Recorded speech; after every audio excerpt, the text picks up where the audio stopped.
Bonjour à toutes et à tous et bienvenue dans cette émission Bilan du PAG que nous allons faire en 2 tomes, sinon en 2 actes, dans le domaine des arts, de la culture et du tourisme. La première, nous la consacrons aux arts et à la culture. Bonjour Wahab Alikpara. C'est Yaka, bonjour. Monsieur le ministre, bonjour. Bonjour, Monsieur Alikpara, Monsieur Ayaka, bonjour. Bonjour, Monsieur le ministre. Alors, merci de vous être montré disponible pour faire le tour d'horizon du Bénin culturel ces 8 dernières années avec nous. Merci à vous.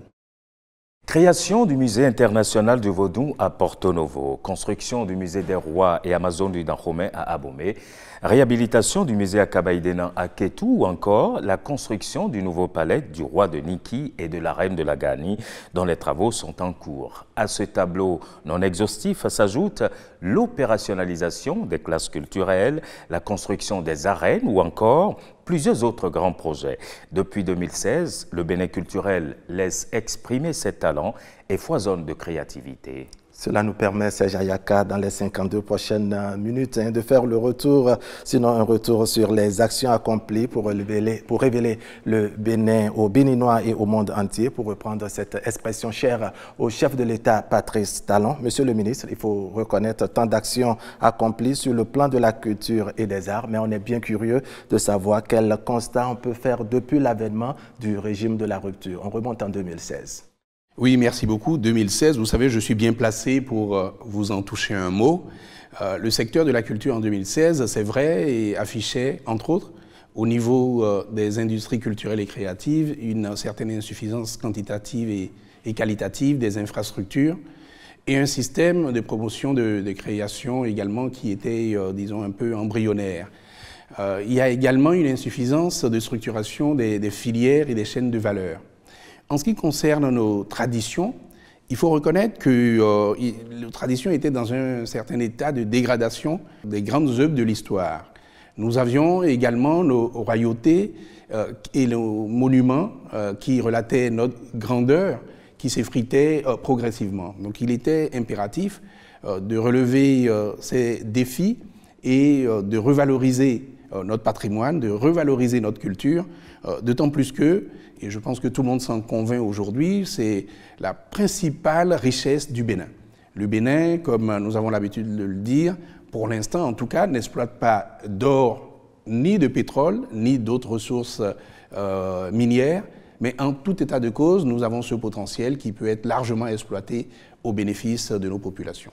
D'accord. Alors, le chef de l'État, sinon son régime, travaille à révéler le Bénin à travers la culture et les arts. Pouvez-vous nous faire le point, dois-je dire, des efforts consentis dans le domaine des musées et du patrimoine culturel? Absolument. D'abord, révéler le Bénin aux Béninois et au monde, je voudrais dire concrètement que c'est faire connaître et valoriser le riche patrimoine culturel que nous avons aux Béninois eux-mêmes. Et faire connaître évidemment aux étrangers, ceux qui ne sont pas des Béninois et qui nous regardent. C'est également développer, on l'a dit, les industries culturelles et créatives pour la création de richesses et de l'emploi. Et enfin, c'est faire de la culture et des arts le substrat, le levain pour le développement touristique de notre pays. Donc c'est tout cela que nous embrassons dans la formule « faire connaître aux Béninois et au monde ». Alors, pour répondre à votre question sur les musées, je voudrais d'abord vous dire que Ouida est désormais, plus que jamais, sur la carte mondiale en ce qui concerne les musées et surtout les cités-musées, puisque nous avons décidé de faire de la ville de Ouida une cité-musée, parce que le potentiel de Ouida est tel que toute la ville historique vaut la peine d'être valorisée. Et comme on a l'habitude de le dire trivialement, c'est un musée à ciel ouvert que nous sommes en train, évidemment, de valoriser. Nous avons le volet de la construction d'un certain nombre de musées, notamment à Ouida. Nous avons le musée international de la mémoire de l'esclavage, qui est déjà totalement achevé en ce qui concerne ce qu'on appelle le hard, donc la construction des bâtiments. Et nous en sommes maintenant au niveau de l'installation des équipements et de la scénographie. Donc, sinon, ce musée est totalement achevé et devrait rentrer en exploitation dès cette année 2025. Nous avons également à Porto Novo, dès que vous rentrez dans Porto Novo aujourd'hui, en attendant l'arène culturelle qui sera tout de suite après le pont à droite, à la place de cet immeuble que nous avons dû enlever, hein, pour ne pas insister là-dessus, vous verrez qu'en rentrant dans Porto Novo, vous avez une vue impressionnante sur un musée qui est en construction, qui est le Musée international du Vaudou, juste en face de la cathédrale, où là également, tout le gros œuvre est achevé. Et il reste maintenant à faire un certain nombre de travaux en ce qui concerne toujours la scénographie, en ce qui concerne le second œuvre, pour que dès cette année également, ce musée soit livré. Dans le point des autres musées, nous avons un musée qui va venir, le MAC, à Cotonou, dont l'essentiel est déjà fait en ce qui concerne les études, et les appels d'offres ont déjà été lancés pour pouvoir recruter les entreprises qui vont construire. Au niveau d'Abomey, également, nous avons les premiers équipements qui sont livrés, notamment ce que nous appelons le CAFRA, le nouveau CAFRA, c'est-à-dire le Conseil d'administration des familles royales, là où le roi, on va dire, siège en quelque sorte pour travailler au quotidien. Ça permet évidemment de pouvoir libérer le site pour que les travaux puissent démarrer. Là également, nous sommes à la phase de l'appel d'offres pour sélectionner les entreprises pour que les travaux du musée démarrent, ainsi que la réhabilitation de 4 anciens palais. Donc voilà où nous en sommes en ce qui concerne les musées. Nous avons à Porto Novo également d'anciens musées, 2 anciens musées qui seront réhabilités totalement, le palais romain et le musée à Dandé. Donc voilà où nous en sommes de façon concrète, où les Béninois peuvent dès aujourd'hui commencer à voir une matérialisation de cette vaste ambition que nous avons. Je peux poursuivre en disant effectivement que nous avons également, parce que c'est un peu patrimonial, le palais de Niki, qui est en construction. Peut-être que tout à l'heure il y aura quelques images pour que les Béninois s'en rendent compte. Les travaux sont totalement achevés. Les travaux de la reine de la Gani sont achevés. Il reste quelques petites finitions au niveau du palais royal lui-même pour pouvoir redonner, disons, tout son faste au royaume de Niki et surtout avoir cet écrin de valorisation de ce patrimoine exceptionnel qu'est la Gani. Justement, puisque vous évoquez la tradition et dans le domaine, justement, si vous le permettez, hein, il existe désormais des textes juridiques qui protègent et qui promeuvent notre culture ainsi que nos traditions. Le plus récent, c'est d'ailleurs la loi sur le cadre juridique portant chefferie traditionnelle. Et si on en parlait? Oui, nous pouvons en parler, bien évidemment, parce que c'est l'actualité, mais nous avons plusieurs choses que nous faisons. Il faut savoir que nous voulons revaloriser l'ensemble du patrimoine. Donc nous avons commencé d'abord à faire un inventaire du patrimoine matériel. Nous avons fait également un inventaire du patrimoine immatériel.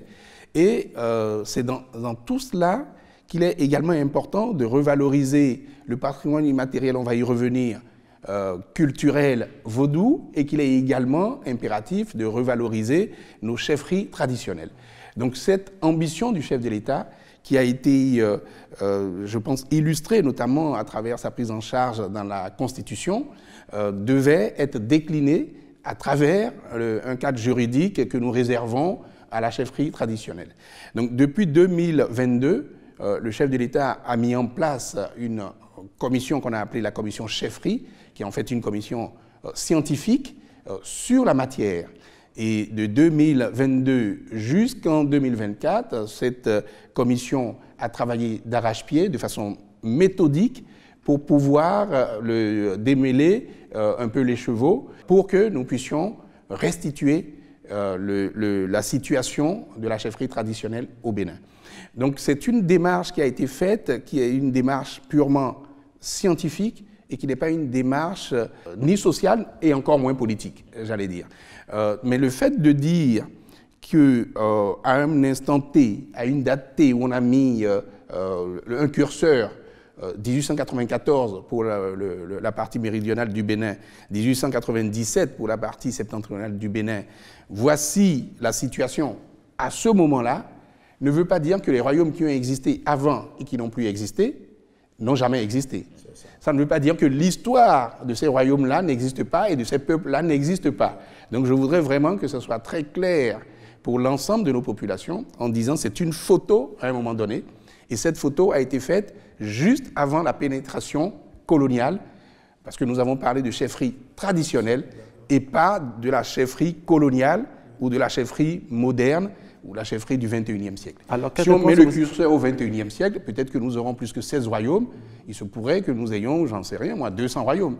Mais nous avons mis le curseur à l'ère précoloniale. D'accord. Alors, quelle, je dirais, solution cette loi apporte concrètement? Parce qu'il y a bien de personnes qui se posent cette question. Ça résout quel problème exactement au Bénin? Alors, il faut reconnaître d'abord que c'est la première fois que la chefferie traditionnelle a un cadre juridique. C'est ça. Je pense qu'il ne vous a pas échappé que nous ne sommes pas dans un royaume au Bénin. Au Bénin, nous sommes en république. Et les royaumes que nous avions eus sur le territoire que nous appelons aujourd'hui le Bénin, ça fait partie de notre histoire, ça fait partie de notre patrimoine. Et nous avons dit que nous voulons revaloriser le patrimoine. Donc c'est le premier argument. Le deuxième argument, c'est que ces gardiens des us et coutumes, donc nos chefs traditionnels, doivent avoir un rôle à jouer dans la République aujourd'hui et doivent contribuer par leur expérience, par leur connaissance de nos cultures, par leur connaissance de notre patrimoine immatériel, de notre patrimoine matériel, par la connaissance des peuples, la connaissance des traditions, des us et coutumes. Ils doivent pouvoir contribuer à la République, ils doivent pouvoir contribuer à amener les populations, les peuples, à créer, disons, ce que nous souhaitons au Bénin, c'est-à-dire un pays, une nation même, où nous partageons un certain nombre de valeurs. Et c'est pour ça que dans la loi, il est bien dit qu'on reconnaît les rois et les royaumes et les chefferies traditionnelles, les chefferies coutumières, même les chefferies communautaires, à condition de respecter évidemment les textes de la République. Alors, on peut reconnaître que depuis 2016, les choses se sont améliorées. Donc, la culture est devenue un véritable moteur de développement et de croissance. C'est ce que nous allons découvrir dans ce reportage que nous propose Ulvaeus Balogun. Longtemps relégué au dernier rang, le secteur des arts, de la culture et du tourisme connaît une véritable transformation. Depuis 2016, le gouvernement s'est lancé dans une vaste réforme pour faire de la culture un moteur économique. Objectif, valoriser le patrimoine, attirer les touristes et créer de l'emploi dans les métiers du secteur culturel. Il y a beaucoup d'avancées qui sont observées aujourd'hui dans notre secteur à partir de plusieurs réformes du ministère. Je vais prendre l'exemple sur la création de l'ADAC qui a donné aussi naissance au Fonds des arts de la culture FDAC qui aujourd'hui peut permettre au secteur de respirer, permettre aux acteurs de pouvoir créer des œuvres artistiques qui pourront vraiment contribuer au développement économique de notre pays. Je peux aussi nommer la réforme concernant la détection de talents, principalement le projet des classes culturelles. Aujourd'hui, comme vous constatez avec moi, plusieurs de nos acteurs gagnent aujourd'hui leur vie à partir de leur savoir-faire.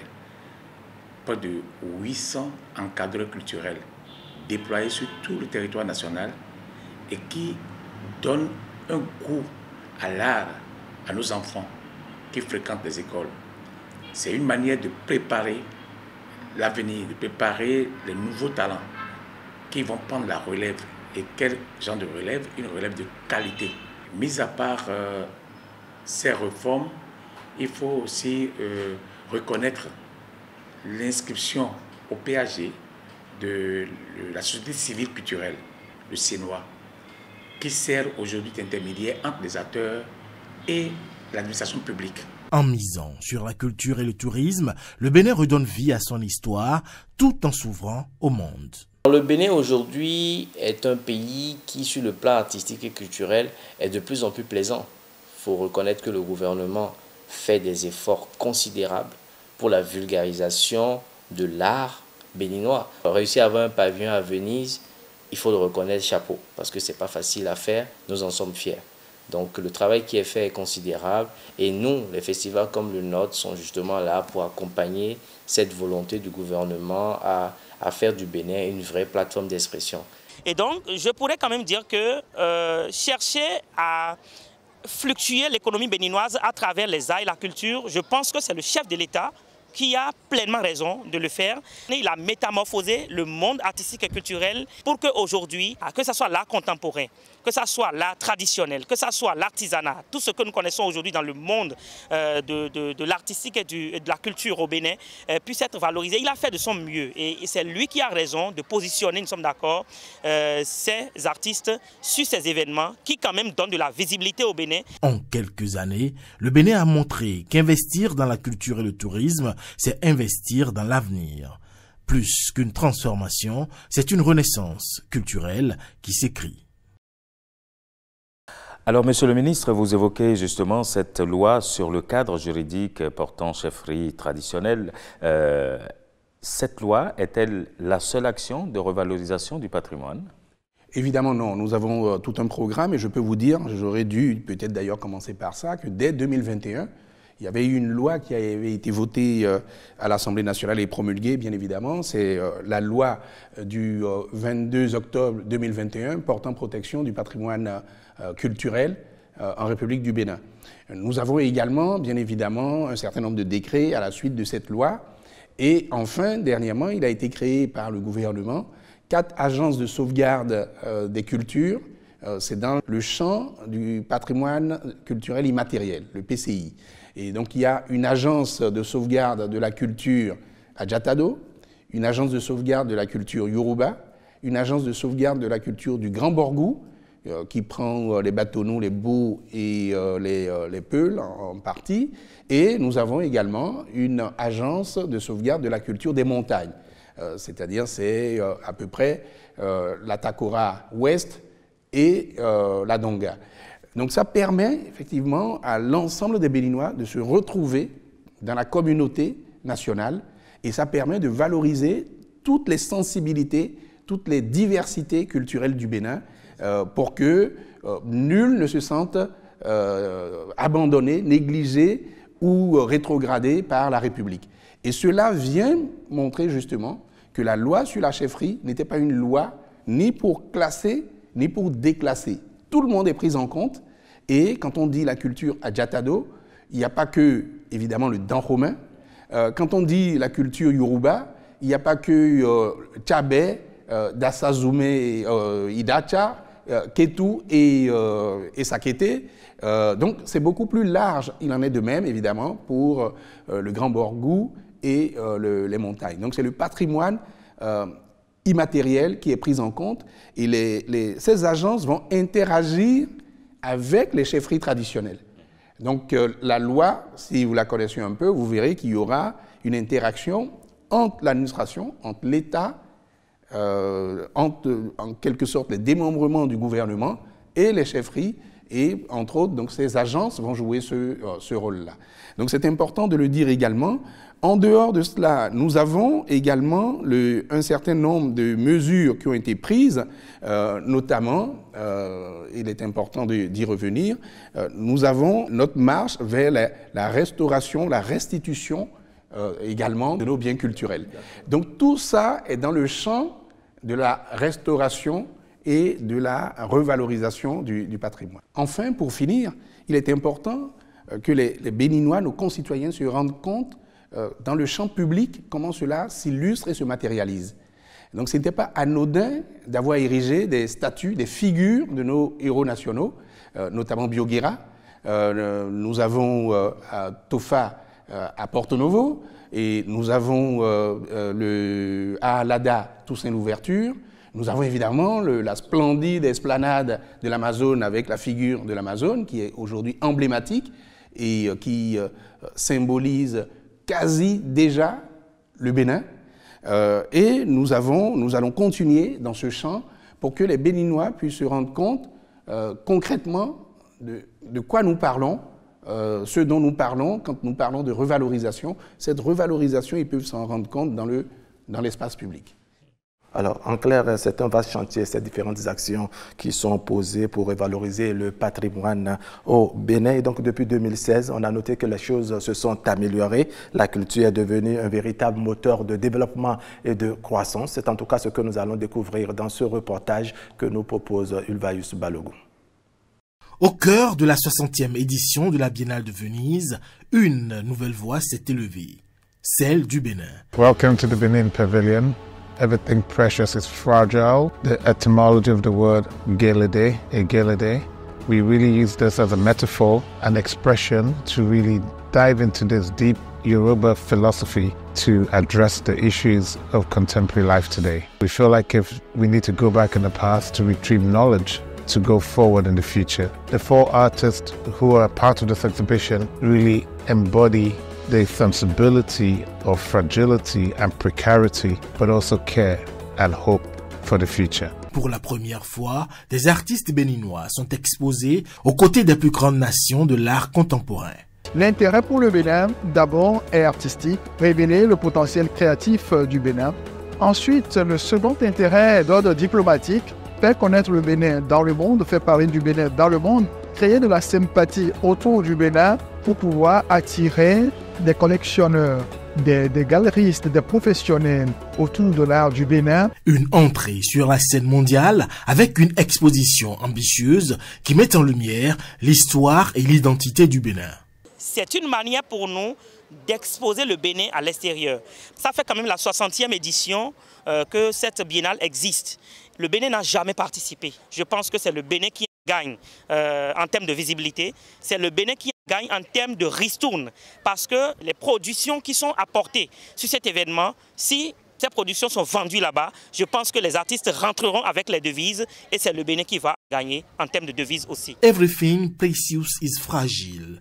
Tout ce qui est précieux est fragile. Ce titre résume à lui seul l'essence de l'exposition béninoise avec 4 artistes, 4 visions, 4 voix et un même désir, inscrire l'art béninois dans l'histoire contemporaine. J'ai décidé de travailler aussi autour du patrimoine béninois à travers des instruments de musique, 10 instruments de musique qui recouvrent le territoire du nord au sud et de l'est à l'ouest. Et je présente pour le premier pavillon de Bénin, cette pièce que vous voyez autour de moi qui s'appelle Haché. Haché veut dire, en un Yoruba, veut dire ainsi soit-il, ou Amen, ou pouvoir. Pour ma part, j'ai présenté une installation autour de la question des communautés de femmes en Afrique de l'Ouest, notamment au Bénin. Et donc, dans cette installation, nous avons 4 tableaux, une sculpture en verre et de la documentation sur les mouvements de femmes dans les luttes pour les droits des femmes en Afrique. Mon travail questionne les notions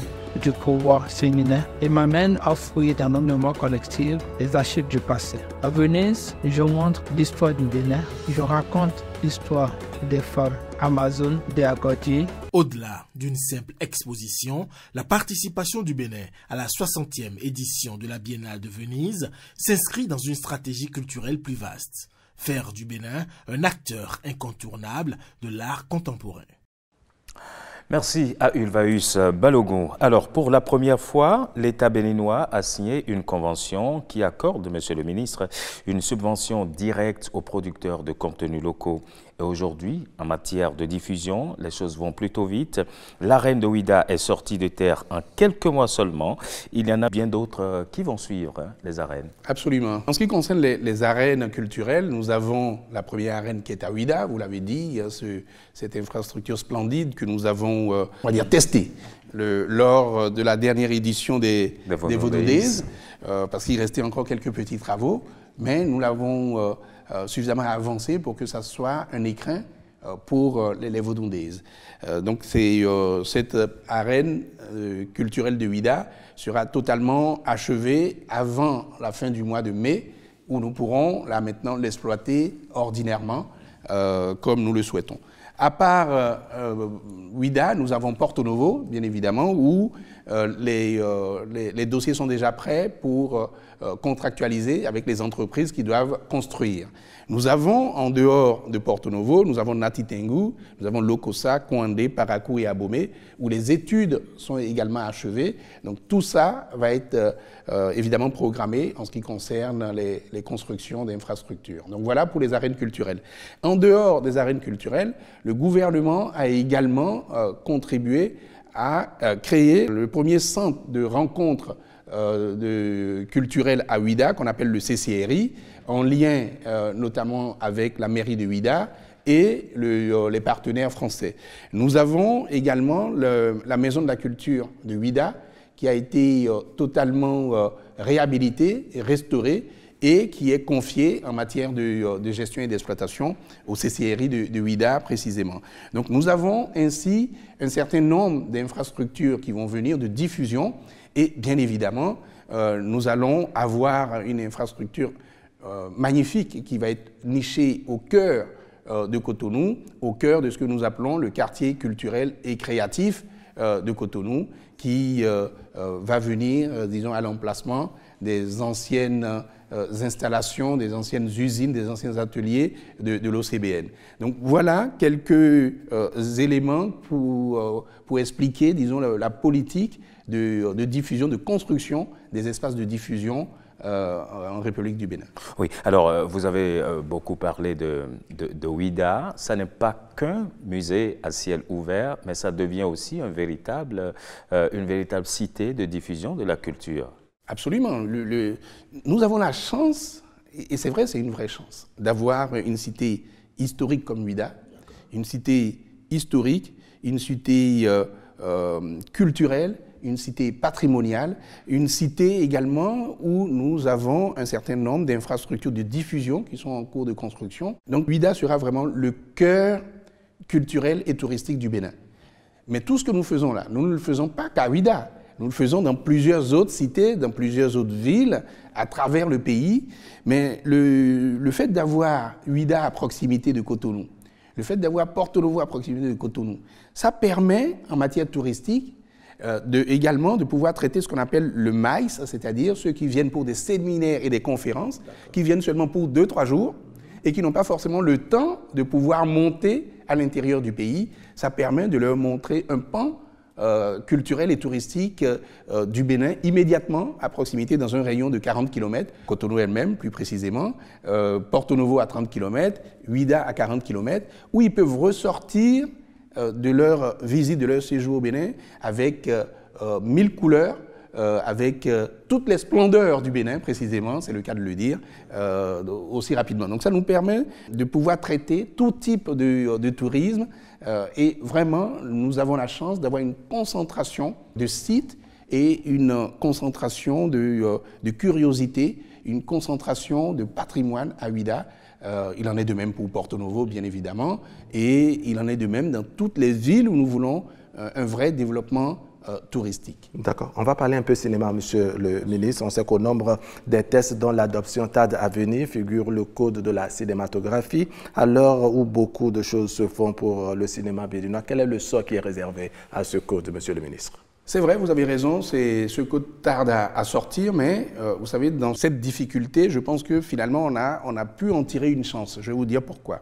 Ça nous a permis, le fait d'avoir tardé un peu, ça nous a permis aujourd'hui d'avoir un projet qui a pris en compte toutes les avancées technologiques et toute la modernisation de cette industrie du cinéma, qu'on appelle d'ailleurs désormais industrie de l'écran, parce qu'il n'y a pas que le cinéma, comme le sait le grand écran, sur vos smartphones, sur vos tablettes également, vous avez des possibilités évidemment d'avoir du contenu. Donc ce texte qui est aujourd'hui prêt, et qui va certainement, dans les prochaines semaines, ça va passer par le Conseil des ministres, bien évidemment, le projet, et atterrir sur la table du président de l'Assemblée nationale. Je pense qu'il est vraiment prêt aujourd'hui et on doit pouvoir se doter de cet outil important. On peut espérer.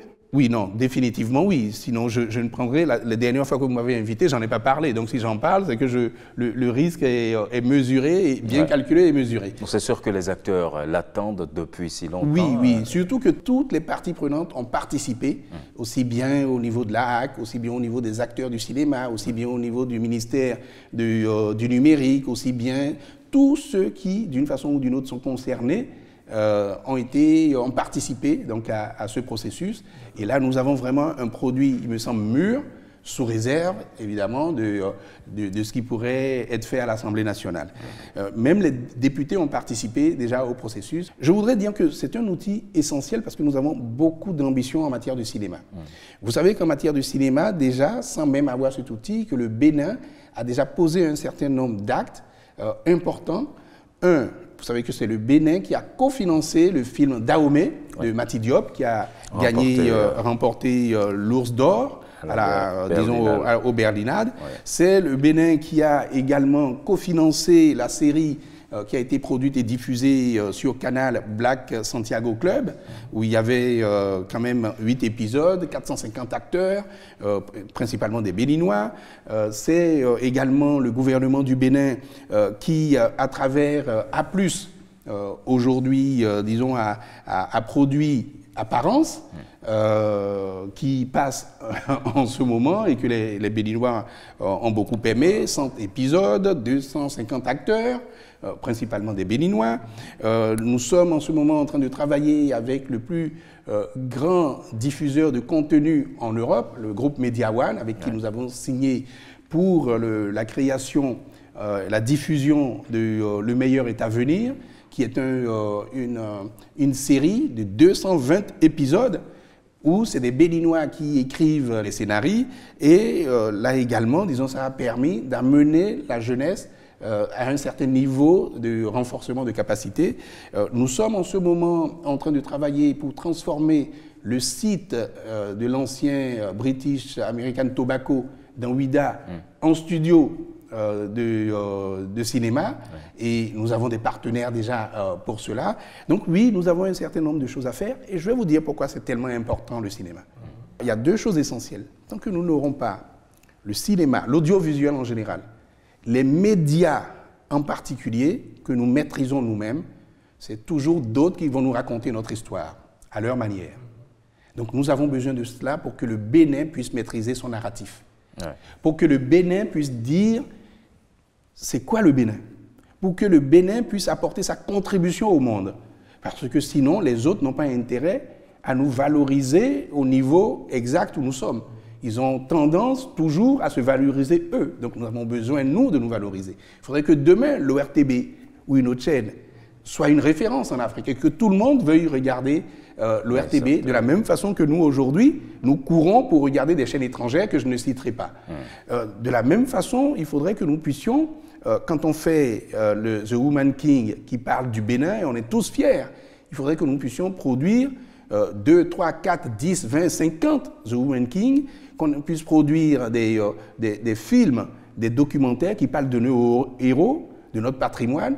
Vous savez, je dis souvent, si vous prenez l'histoire du Dahomey, je dis bien le royaume du Dahomey, l'histoire du royaume du Dahomey est beaucoup plus palpitante que Game of Thrones.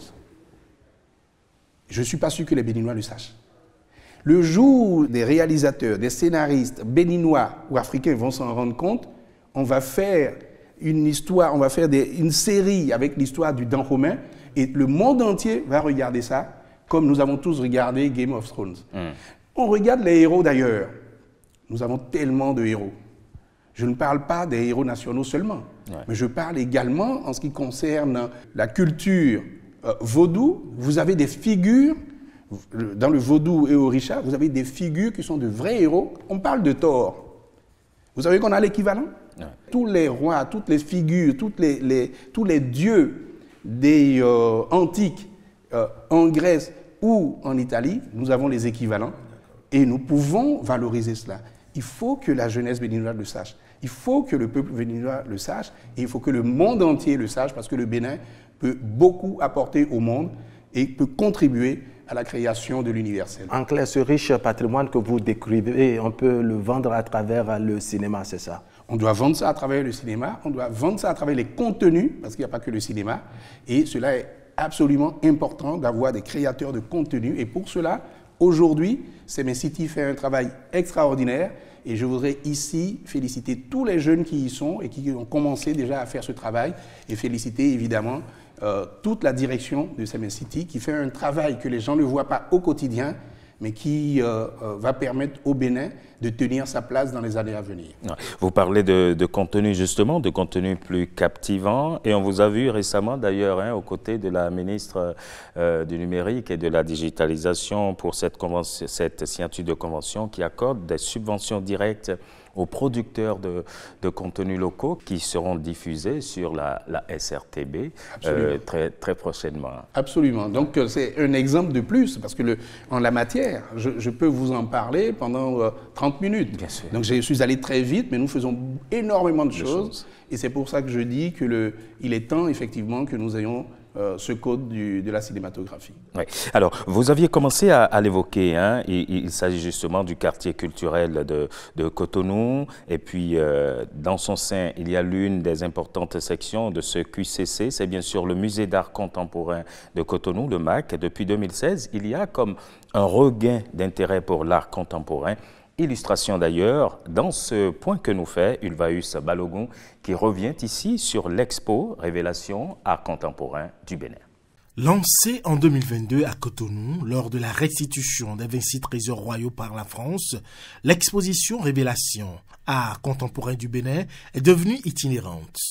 En 2023, elle a été accueillie au musée Mohamed VI de Rabat au Maroc, puis à la Fondation Clément en Martinique, où elle a présenté près de 120 œuvres de 42 artistes béninois et de la diaspora. Dans sa version présentée au musée Mohamed VI, nous avons en guise d'introduction, pour illustrer le propos curatorial de la partie contemporaine, présenté un film d'une durée de 10 minutes qui va rappeler les temps forts de la restitution ainsi que les 26 trésors royaux qui nous ont été restitués. Donc le volet contemporain vise tout d'abord à montrer la vitalité de la scène artistique du Bénin à travers sa diversité de médiums et de techniques. Nous avons aussi souhaité montrer combien nos artistes vont s'inspirer, trouvent leur ancrage dans leur histoire et leur tradition. Du 4 octobre 2024 au 5 janvier 2025, l'exposition s'est déportée à la Conciergerie de Paris, offrant aux visiteurs une immersion dans l'art contemporain béninois sous les voûtes gothiques de ce monument historique. Donc c'est une exposition aujourd'hui qui rassemble 42 artistes et plus d'une centaine d'œuvres pour montrer toute la diversité de la création artistique au niveau de la scène artistique béninoise.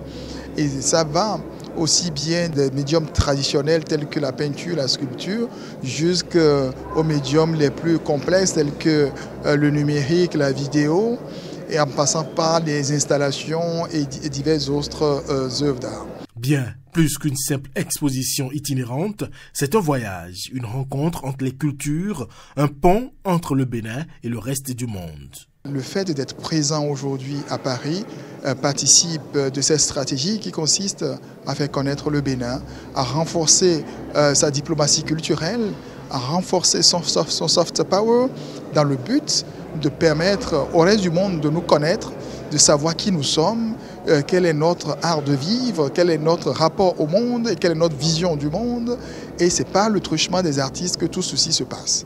Avec cette exposition, l'art béninois réaffirme sa place sur la carte mondiale. Une dynamique nouvelle qui ouvre de nouveaux horizons aux créateurs d'aujourd'hui et de demain.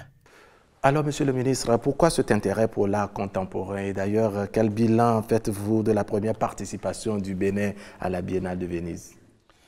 Merci beaucoup. Je voudrais vous dire d'abord que le Bénin a un énorme potentiel en matière d'art et en matière d'art contemporain en particulier. Nous avons des artistes extrêmement talentueux. Il y a ceux qui sont déjà connus, qui ont atteint un certain niveau. Je ne vais pas les citer de façon spécifique ici, mais vous avez beaucoup d'émergents qui ont un potentiel extraordinaire. Si je vous disais qu'aujourd'hui, les plus grands collectionneurs d'art et d'art contemporain veulent tous avoir une œuvre d'un artiste béninois dans leur collection, vous penserez que je suis en train de plaisanter, mais vous aurez l'occasion, et je vous y invite d'ailleurs, à interroger les artistes eux-mêmes. Depuis que nous avons commencé à déployer cette politique, leur cote a extrêmement grimpé, et tous les jours, ils nous le disent. Mais nous n'avons pas fini, ce n'est que le début. Je voudrais dire que le développement de l'économie culturelle s'est illustré notamment depuis, évidemment, l'exposition diptyque au retour des 26 œuvres, s'est illustré donc par l'itinérance de la partie contemporaine de cette exposition diptyque. Et sous la thématique de révélation art contemporain du Bénin. Cette itinérance, nous avons au Bénin d'abord, ce n'était pas une itinérance, quand le point de départ, c'est que nous avons eu quand même plus de 200 000 visiteurs pour l'exposition au Palais de la République. Des gens venant de 78 pays et tous les continents étaient concernés. Et nous avons eu des figures extraordinaires des collectionneurs et de directeurs de musées, les musées les plus importants du monde qui sont venus au Bénin. Regardez ça. Au Bénin, 220 000 visiteurs à peu près. Après, nous avons été au Maroc. Au Maroc, nous étions là-bas pour 3 mois. Je devais repartir pour faire la cérémonie de clôture quand le roi nous a demandé de proroger d'1 mois supplémentaire, tellement ça a eu du succès. À Rabat, nous avons eu, donc sur Rabat, près de 34 000 visiteurs au total. Après le Maroc, après Rabat au Maroc, nous sommes allés en Martinique, à Fort-de-France, où au début, vous-même journalistes, vous étiez très inquiets pour nous parce qu'il y avait des polémiques sur les activistes et c'était un malentendu, bien évidemment. Nous nous sommes expliqués avec eux, le chef de l'État les a rencontrés, a bien expliqué la philosophie, la politique, la vision du Bénin. Nous avons eu là-bas près de 80 000 visiteurs en 3 mois. Waouh! Près de 80 000. Et parmi ceux qui étaient contre, aujourd'hui, je ne vais pas citer de nom, il y en a qui collaborent avec le Bénin. Peut-être je ferai cette petite confidence en disant que leur avocat à l'époque, c'est lui qui aujourd'hui a été nommé par le chef de l'État ambassadeur thématique, qui est donc aujourd'hui au service du Bénin et qui est béninois. Bien. Donc c'est pour vous dire que nous avons là un outil d'influence, un outil de diplomatie culturelle, un outil de soft power extraordinaire. À Paris, enfin, puisque c'était la dernière étape, avant de venir sur Venise, nous sommes restés 3 mois à la conciergerie sur l'île de la Cité, pour ceux qui connaissent. On a eu près de 175 000 visiteurs. J'y suis allé en anonyme. Je vous assure que c'était difficile de se frayer un chemin tellement il y avait du monde et les gens voulaient y être. Et les responsables français de la conciergerie nous ont dit qu'ils ont rarement vu ça. Donc nous-mêmes, Béninois, nous ne nous rendons pas compte du potentiel de nos artistes et de l'impact sur le monde. La Biennale de Venise, vous faites bien d'en parler, la Biennale de Venise, c'est comme si nous étions à la Mecque de l'art contemporain. C'est comme si nous étions, je ne sais pas moi, il y a la Mecque et il y a également peut-être le Vatican, pour ne pas faire de jaloux. Et toujours pour ne pas faire de jaloux, je dirais on est au Ouida des religions traditionnelles. Voilà. Et là-bas, nous avons eu effectivement un pavillon qui a été classé parmi les 10 meilleurs pavillons, les 10 plus beaux pavillons. Et c'est la première fois que le Bénin y participait. Nous avons eu près de 30 000 fréquentations lors de la préouverture. Juste au moment de la préouverture, 30 000 personnes sont passées.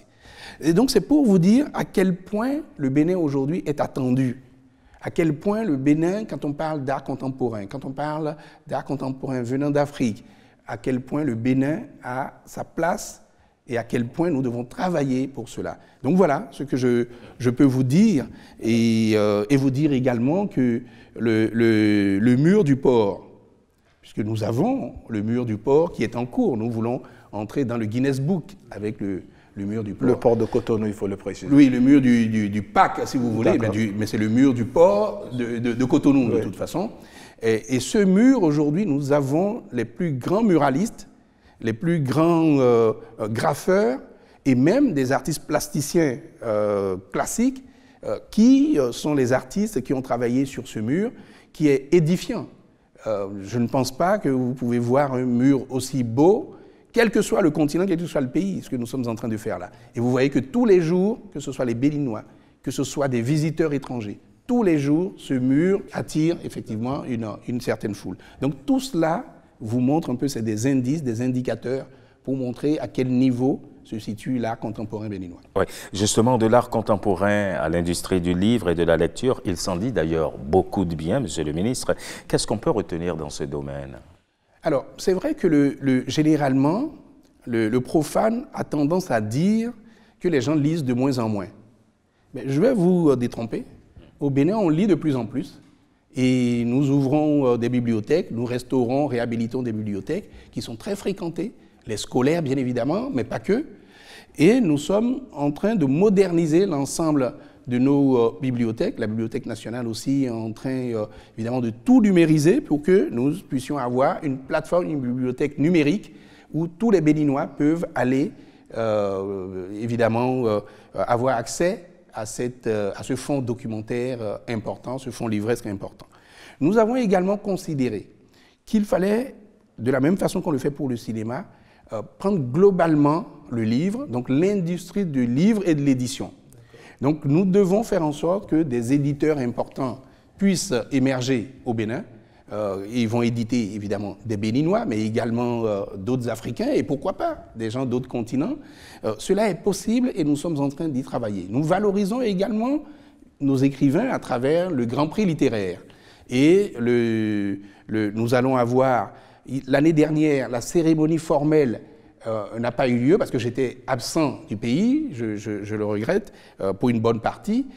Donc du coup, c'est cette année, de façon discrète, qu'on a donné les prix aux lauréats, mais pour l'édition 2025, ça va se faire, bien évidemment, comme on le fait d'habitude, avec tout le faste qu'il faut, et ça permettra également de corriger un peu l'injustice faite aux lauréats de 2024.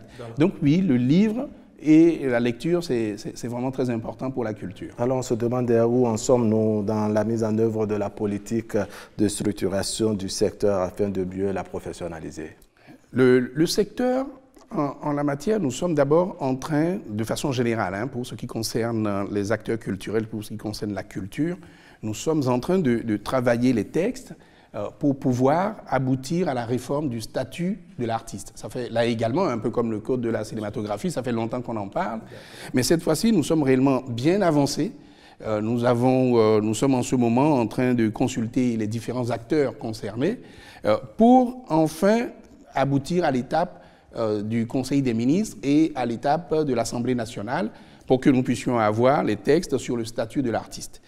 Nous travaillons également pour pouvoir régler donc, un certain nombre de difficultés dans le secteur, à savoir la professionnalisation, évidemment, des acteurs culturels, la classification d'abord, parce que vous pouvez être artiste professionnel, vous pouvez être semi-professionnel ou vous pouvez être amateur. Quand on dit amateur, ça ne veut pas dire que vous n'êtes pas bon, ça veut dire que vous n'en faites pas une profession. Donc nous devons pouvoir catégoriser les artistes. Nous devons pouvoir également avoir un répertoire de tous les métiers, une nomenclature de tous les métiers artistiques pour que quelqu'un qui dit « je suis promoteur d'artistes » ou promoteur d'événements ne dise pas en même temps qu'il est agent d'artiste, ne dise pas en même temps qu'il est... Bon, il y a des métiers. Donc il faut qu'on connaisse chaque métier et nous, désormais, nous allons exiger que chacun ait le profil du métier pour lequel il s'est spécialisé, bien évidemment. Évidemment, vous pouvez être polyvalent, mais vous devez avoir à ce moment-là toutes les qualités de toutes les cases que vous avez cochées. Donc nous sommes en train de faire ce travail-là. Nous travaillons également à pouvoir, réfléchissons du moins, à pouvoir donner plus de protection sociale aux acteurs culturels à travers le BUBUDRA, sur les droits d'auteur, trouver un mécanisme, ou à travers même une assurance privée que nous allons essayer d'organiser avec le CNOA, qui est le Conseil national des organisations d'artistes, pour qu'on puisse donner un peu plus de protection à nos artistes qui, généralement, quand ça fonctionne bien, ne pensent pas aux jours les plus difficiles. Ouais. Et justement, dans ce domaine, on parle déjà de la dématérialisation du système de perception des redevances du droit d'auteur qui est une réalité avec cette amélioration du taux de recouvrement. Comment en êtes-vous arrivé là?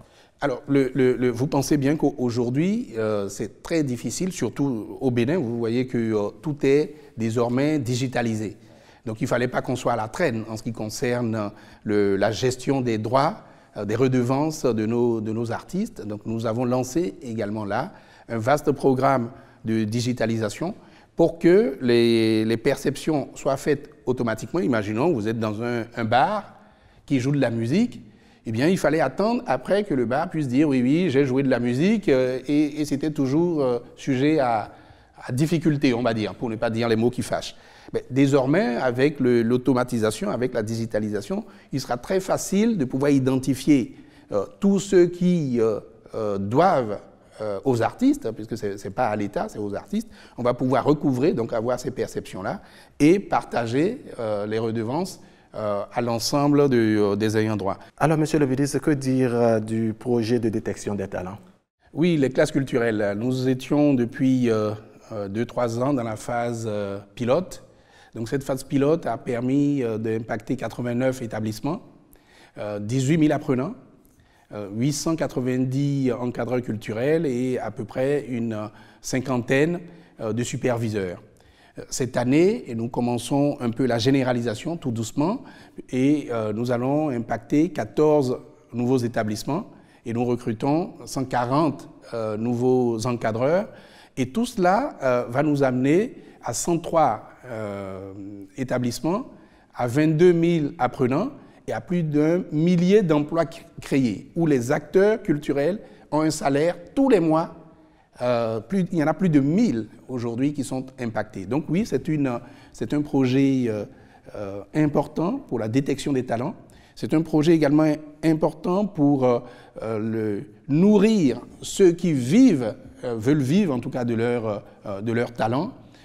Je parle des encadreurs et des superviseurs. Et ça va nous permettre demain de pouvoir prendre beaucoup plus tôt nos jeunes pour pouvoir les professionnaliser, parce qu'on les aurait détectés dès l'enseignement secondaire et l'enseignement technique. Donc oui, c'est une œuvre de longue haleine, mais je crois qu'aujourd'hui c'est une vraie réussite. Il y a un engouement au niveau des apprenants et nous sommes organisés de telle sorte que jusqu'à présent nous n'avons vraiment pas d'incident. Et s'il fallait garder, disons, ce principe de détection, je pense que le plus tôt on élargira, le plus tôt on généralisera, mieux ce sera, parce que c'est une injustice pour les enfants qui n'ont pas encore dans leurs établissements la possibilité d'y participer. J'aurais bien voulu citer un certain nombre d'événements que nous avons, mais je pense que vous vous en rendez compte par vous-même.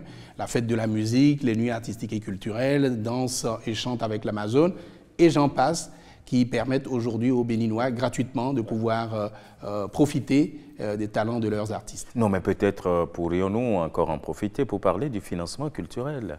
Le financement culturel est tellement important au niveau de la DAC, avec le Fonds de développement des arts et de la culture, qui a été lancé enfin, le premier appel à projet en 2024, fin 2024, et qui a abouti début 2025. C'était un vrai engouement avec 8000 projets qui ont été déposés, mais au final, à peu près 40 dossiers qui ont été financés parce que nous voulons éviter le saupoudrage. C'est la crème de la crème. Oui, et ça a fonctionné comme un concours, donc il y a eu beaucoup de frustration parce que vous pouvez avoir un très bon projet et néanmoins ne pas être retenu. Donc ceux qui ne sont pas retenus, ce n'est pas parce que leur projet n'était pas bon, c'est parce qu'il fallait se concentrer pour ne pas saupoudrer. Et nous venons de démarrer.